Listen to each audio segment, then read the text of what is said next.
In the first frames, we see a family trying to escape from pursuit. Suddenly their car skids off the road. Luke ordered his wife June to take their daughter and run as fast as possible. At some point, June heard gunshots and realized her husband was gone. She picked up the daughter and continued running through the forest. They hid, hearing the pursuers looking for them. When the armed man left, June continued running with Hannah in her arms, but they were quickly caught. June begged these men not to take Hannah and resisted with all her might, so they knocked her out and carried to a truck. The events then take us some time into the future. June is locked in a room with no sharp objects. The window glass is shatterproof, so escaping is impossible. From now on her name is Offred, her old name is now prohibited, as is much else. Offred remembers the first time she found herself in this house. Serena Waterford, the mistress, asked the handmaid if she had managed to get pregnant last time. She said no. Commander Fred Waterford, Serena's husband, arrived. Offred politely greeted him. When the man left, Serena made it clear to the handmaid that she was nobody in this house. Serena wants to see Offred as rarely as possible. In the present, June goes down to the first floor and sees Martha Rita baking bread herself. This was a return to traditional values. This is what those who are now in power fought for. The Martha gave the maid food cards and sent her to the store. Outside, Offred meets Nick, the commander's personal driver. He holds a very low position in society and is not even assigned a woman. The handmaids are forbidden to walk alone. Offred's pair is Offglen, whom she dislikes, considering her pious and foolish. The handmaids talked about the weather and other few topics not forbidden for women. Looking at the girls being raised in a special boarding school, June remembered her daughter and husband. In the store, the handmaids chose groceries. Now all food is produced ecologically clean, and goods can only be purchased strictly by food cards. Offglen suggested to Offred that they take a walk along the river because the weather was beautiful outside. On the wall were hung those who were displeasing to the new regime. Looking at this, June remembered the past. Aunt Lydia instructed the handmaids, telling them how people had brought the earth to an ecological catastrophe.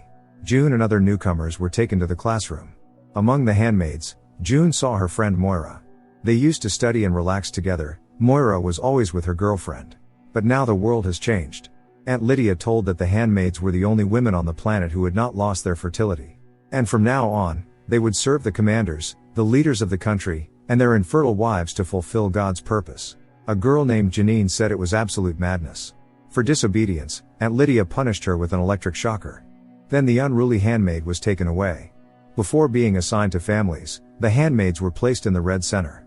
When everyone fell asleep, June tearfully whispered Moira that she had tried to escape with Hannah, but they took her away. June also learned that Moira's girlfriend was reclassified as a non-woman and sent to the colonies from which no one ever returns.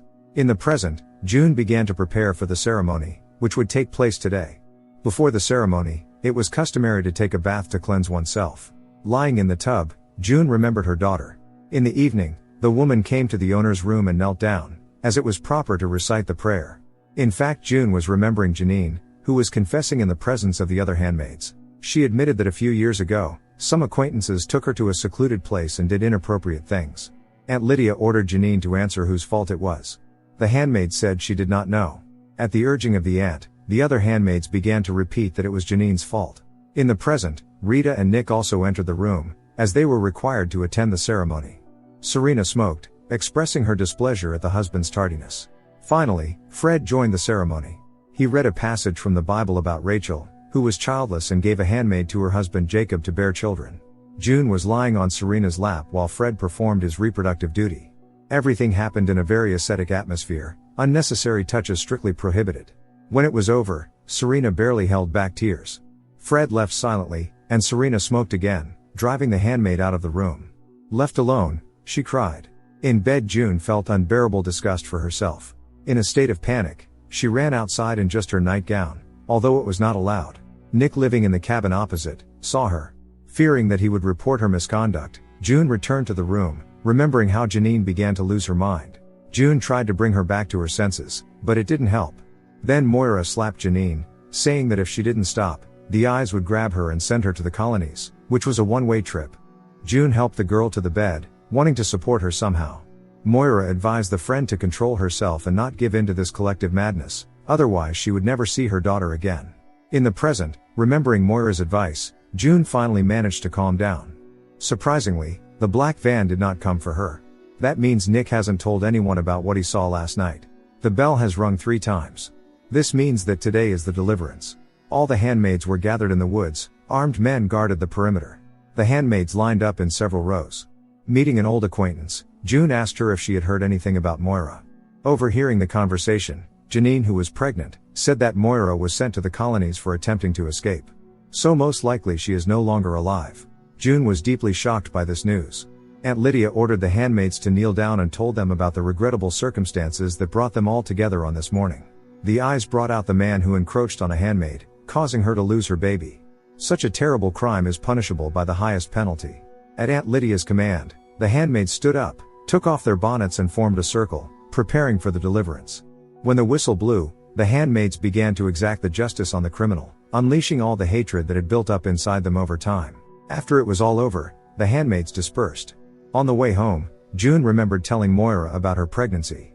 The friend was very happy for her. June was very scared because almost every pregnancy ended in failure for women. However, Moira supported her, saying that she would always be there for her.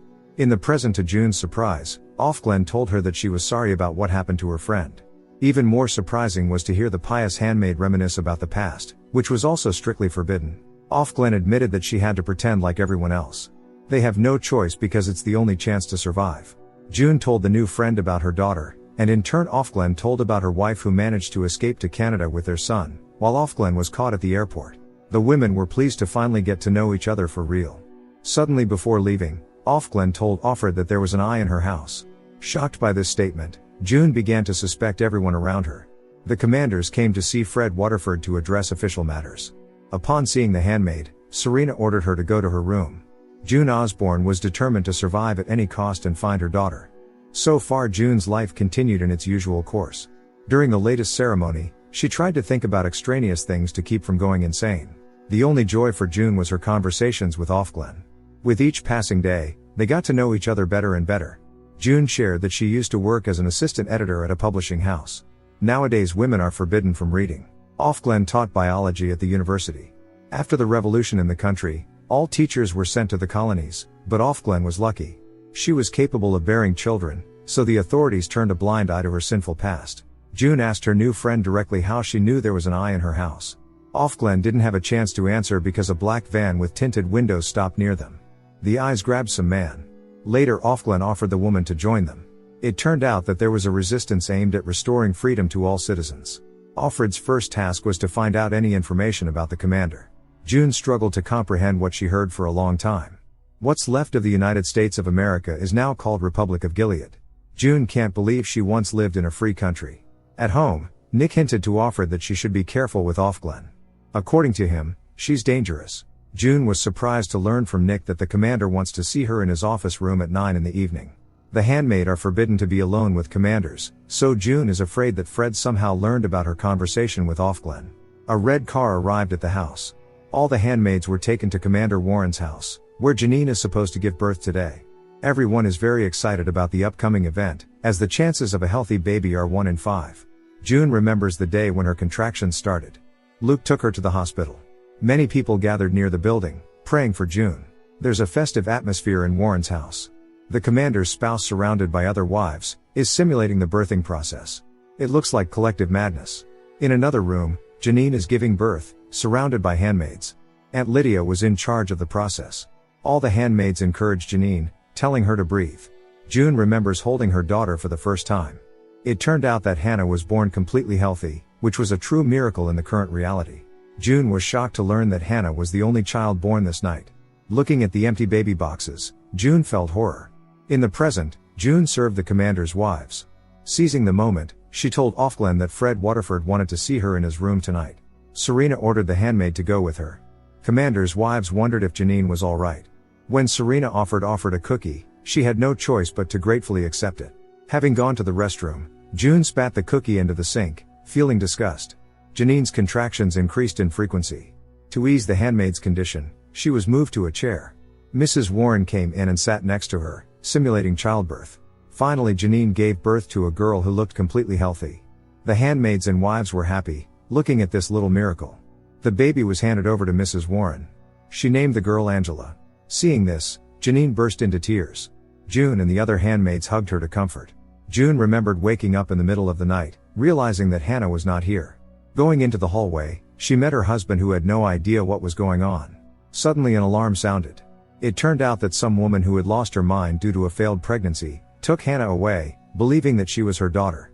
The police arrested the criminal, returning Hannah to her parents. In the present, Ofglen whispered to Offer that she couldn't find out what the commander wanted from her.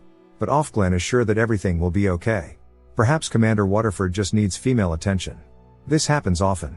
The Martha brought Angela to her biological mother for feeding. Janine knows how to do this, as she had previously breastfed her son Caleb. He is Angela's brother, whom she may never know. In the evening at the appointed time, June came to Commander Waterford's private room in fear. He kindly invited the handmaid to come in, asked her to close the door and sit down. Fred allowed her to look at him, although it was against the rules. However, the commander said that they could disregard the rules here. June was surprised when Fred suggested playing Scrabble. They took turns making words from the letters and counting points. June succumbed the opponent, so Fred suggested a rematch when he returned from his trip. June discreetly asked the commander where he was going. Fred replied that he was going to Washington. After thanking the commander for the game, June was about to leave. He shook her hand, as people sometimes did in the past. Returning to her room, June tried to make sense of what had happened. She had a hysterical laughter fit.